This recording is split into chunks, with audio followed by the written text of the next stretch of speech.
In the small town of Rivelton, there once stood a decrepit, abandoned mansion. Rumors swirled about the mysterious deaths of the mansion's previous owners, the Dresden family, and the chilling aura that seemed to linger within its walls. Locals whispered about the place, often mentioning an old legend that the mansion's dark past could be traced back to a single cursed room. Rumor had it that whoever entered this cursed room would be trapped for eternity, haunted by the restless spirits that resided there.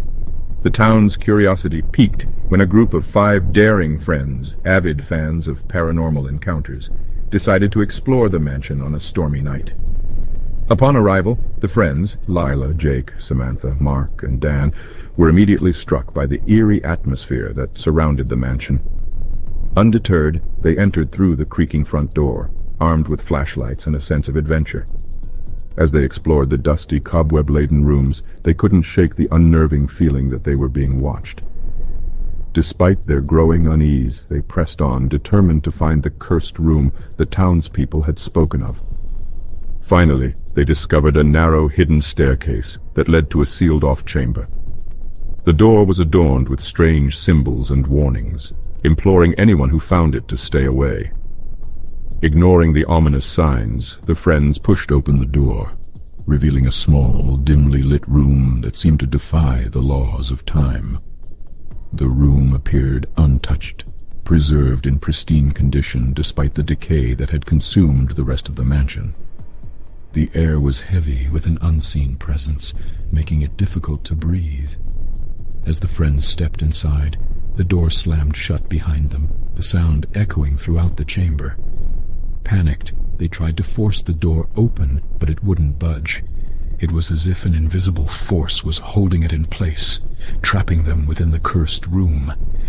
As their anxiety grew, they noticed the room's temperature plummet, the chilling cold seeping into their bones. Whispers filled the air, barely audible at first, but growing louder with each passing moment. The disembodied voices belonged to the spirits of the Dresden family, who had been trapped in the room for decades, tormented by the malevolent force that had ensnared them. As the friends struggled to comprehend their predicament, the whispers turned into anguished screams, echoing the pain and suffering of the spirits that inhabited the room. The air grew thick with a malevolent energy, and the walls seemed to close in around them. The friends huddled together, desperate for a way out. They scoured the room for any means of escape, but found nothing. As their hope faded, the paranormal activity intensified. Objects levitated and flew across the room. The temperature fluctuated wildly, and the once whispered voices grew into a cacophony of tortured wails. Hours turned into days, and days into weeks, as the friends remained trapped in the cursed chamber. Each day, their sanity slipped further away, replaced by despair and madness. They were haunted by the Dresden family's ghosts, who shared their tales of anguish and warned the friends of their inevitable fate. Outside, the townspeople searched for the missing friends, but the mansion's secrets remained hidden. The cursed room had claimed 5 more victims, their souls forever bound to the tormented spirits of the Dresden family.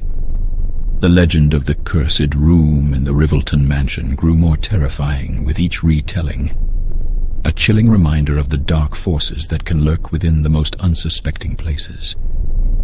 The room remained an inescapable prison, a nightmare from which there was no escape.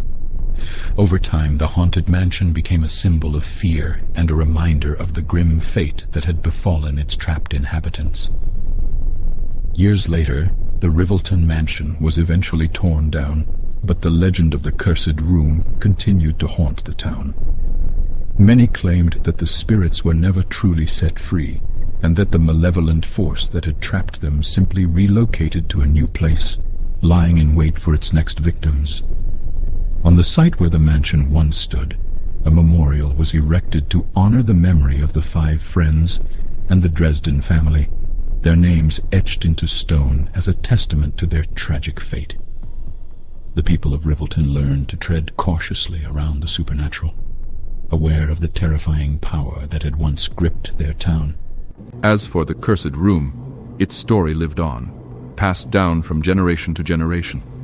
The chilling tale of the 5 friends trapped for eternity became a cautionary tale, a reminder that some doors are better left unopened, and that some mysteries are best left unsolved. And so the legend of the cursed room in Rivelton remained an unsolved enigma, a chilling story whispered on dark nights, a testament to the inescapable terror that had forever scarred the small town and the people who called it home.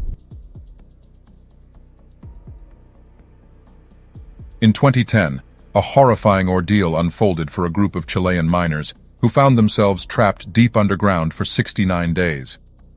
While not in a room per se, their experiences in a confined, life-threatening environment make for a chilling story of survival. On August 5, 2010, in the Atacama Desert of northern Chile, a cave-in at the San Jose copper gold mine left 33 miners trapped 2,300 feet beneath the surface. As the world held its breath, the trapped men faced a horrifying reality. They were ensnared in a subterranean chamber with limited supplies, no means of communication, and no way of knowing if they would ever be found alive. The chamber, known as the refuge, was approximately the size of a small studio apartment. Overcrowded and poorly ventilated, it became a claustrophobic tomb as the miners confronted their worst fears.